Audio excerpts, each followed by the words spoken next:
As the dark curtain of night shrouded the world, I found myself drawn to the eerie castle that had haunted my dreams for so long. His name was whispered like a curse among the locals. I couldn't resist the fascination of its mysterious history and the countless spine-tingling stories surrounding it. Shaking my heart with a finger, I walked over to the building. Moonlight tried to pierce the thick fog that hung over the lush gardens. Making me feel like unseen eyes were watching me, the front door slept ahead of me like a hungry animal's maw. It's simple, and invites me to open its long-hidden secrets. With each craggy step, I entered a realm of shadows and rhythms. The air inside was stifling, smelling of rot and old-fashioned fear. I felt like I was entering a place reserved for ghosts and restless people. A flash of candlelight revealed the distorted silhouettes of the occupants, their faces distorted into grim expressions that seemed to follow me with an accusing glance toward the walls, and they lied. Stories of madness and tragic deaths that stained the building's history with blood. As I entered deep into the heart of Blackwood Manor, I heard unpleasant sounds that made my skin tingle. Distant shouts and wild laughter sent shivers down my spine, as if the walls themselves were alive with ancient horror. In a dimly lit room, I saw a dusty old book lying on the table, its leather cover cracked and frayed. Curiosity overcame my fear, and I opened it to reveal pages filled with hidden symbols and evil magic. My heart pounded in my chest as I read the words aloud, inadvertently waking up to something terrifying in the depths of the room. Suddenly, a strong gust of wind slammed the door shut, sealing my fate.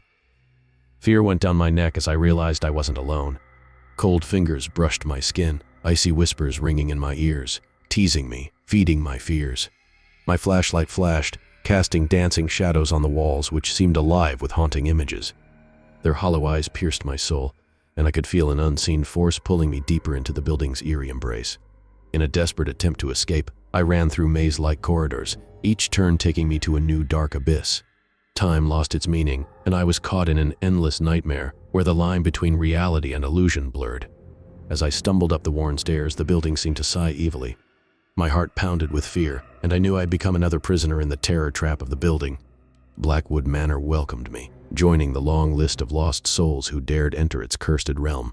Now, I'm wandering its halls, forever caught in the cool of its history. If you ever find yourself drawn to the mysterious Blackwood Manor, heed my warning. Stop, because once inside you never leave. The horrors within will consume your body and soul. And Ravenhurst Castle, a foreboding building that whispers tales of fear to all who dare venture near it, stood in the midst of the deserted countryside. And I have heard the chilling tales surrounding that castle around this, and I can't resist its spellbinding charm. His icy breath brushed against my neck as he crossed the threshold, sending shivers down my spine. Inside, the air was heavy with a futuristic feel, and the dimly lit corridors seemed to stretch into endless darkness. Unseen footsteps echoed behind them, and the pained screams of their tortured souls filled their ears. In one of the rooms, I found a forgotten painting of pale eyes looking at my soul. His presence lingered, his strange footsteps echoing through the halls as he lamented the sad fate that had bound his soul to Ravenhurst Mansion. As I descended into the triangular basement, I felt very bad, as if something sinister was hiding in the shadows and my flashlight was flickering. And I heard whispers calling my name if it compels me to be among the souls trapped within these accursed walls.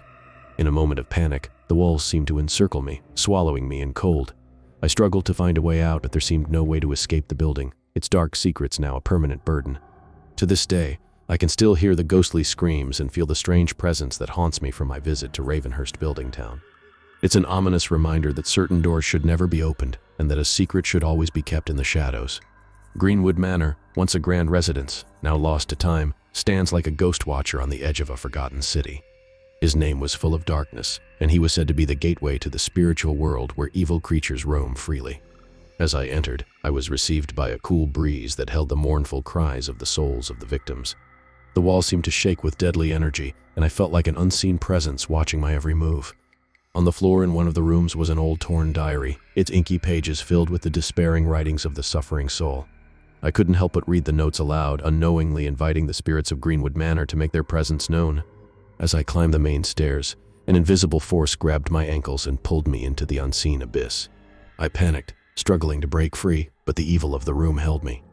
A great roar came from the room at the top of the stairs, and I felt the grip of an icy hand on my heart. A strange figure shifted before me, its hollow eyes looking deep into my soul. In the chorus of disembodied voices, the ghosts of Greenwood Manor whispered cursed secrets and bad promises in the story. My vision blurred, and I was transported to another realm, where reality and nightmare merged into one. I was finally able to let go of Greenwood Manor, but the horror I experienced that night left a permanent mark on my mind. The building's evil spirit continues to haunt my dreams, a reminder that there are forces in the supernatural world that should never be underestimated.